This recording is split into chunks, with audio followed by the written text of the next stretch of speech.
জুলাই গণঅভ্যুত্থান দিবস ২০২৫ উপলক্ষে শরীয়তপুরে আয়োজিত অনুষ্ঠানে জুলাই আহতদের চতুর্থ শ্রেণীর কর্মচারীদের দিয়ে প্রধান উপদেষ্টার উপহার ও ফুলেল শুভেচ্ছা দেওয়ার ঘটনায় ক্ষুব্ধ প্রতিক্রিয়া জানিয়েছে জুলাই যোদ্ধারা। যারা আছে তাদেরকে আমাদের জুলাই যোদ্ধাদেরকে ফুল দেওয়ার কথা ছিল, কিন্তু তারা দিয়েছে পিউন দিয়ে। তা ওরকম ভাবে যাওয়ার মতো না। সেদিন আমাদের জুলাই কন্যাদেরকে কি করছে, এরকমই যে কর্মচারীদের দিয়ে ফুল দেওয়া হয়েছে, একজনের উপরে হাতের উপরে ফেলাই দিয়ে গেছে যে আমরা একটা জুলাই কন্যা বা জুলাই যোদ্ধা, এরকম আমাদের কোনো সম্মান পাই নেই শরীয়তপুরে। সবারই একটা এক্সপেকটেশনের জায়গা ছিল যে আমাদেরকে আমাদের ডিসি মহোদয় নিজ হাতে ফুলেল শুভেচ্ছা জানাবেন, কিন্তু অত্যন্ত দুঃখজনকভাবে আমরা জানাচ্ছি যে সেটা প্রত্যেককে দেওয়া হয়নি ডিসি মহোদয়ের পক্ষ থেকে। সেটা নিয়ে অনেকেই দুঃখ প্রকাশ করেছে।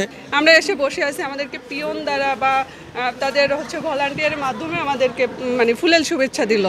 যাই হোক, অনুষ্ঠানটা কি এরকম যে তাদের সরকার নির্দেশনা দিছে তাই করতেছে? আমার একটা প্রশ্নের জায়গা থেকে যাচ্ছে যে এত আহত নিহতদের নিয়ে এত আয়োজন হচ্ছে।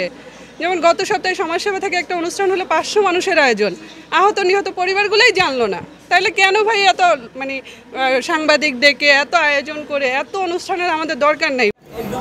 তবে জেলা প্রশাসকের দাবি, এনডিসি নিজে উপস্থিত থেকেই ফুল বিতরণ করেছেন। জুলাই যোদ্ধাদের অপমান করা হয়েছে, তারা যেটা বলতেছে তাদেরকে পিয়ন দিয়ে ফুল দেওয়া হয়েছে। আচ্ছা, এটাই চালাও। ম্যাজিস্ট্রেট ছিল, এনডিসি নিজেই ছিল। যে এখানে তারা ছিল, এনডিসি নেতৃত্বে না, এটা সঠিক নয়। এই বিষয়ে কি বলবেন? এটা সঠিক নয়, কারণ আমার এনডিসি নিজেই ছিল। এ সময় গণঅভ্যুত্থানে অংশগ্রহণকারী নিহত ও আহত পরিবার ও তাদের স্বজনরা উপস্থিত ছিলেন। সময় সংবাদ, শরীয়তপুর।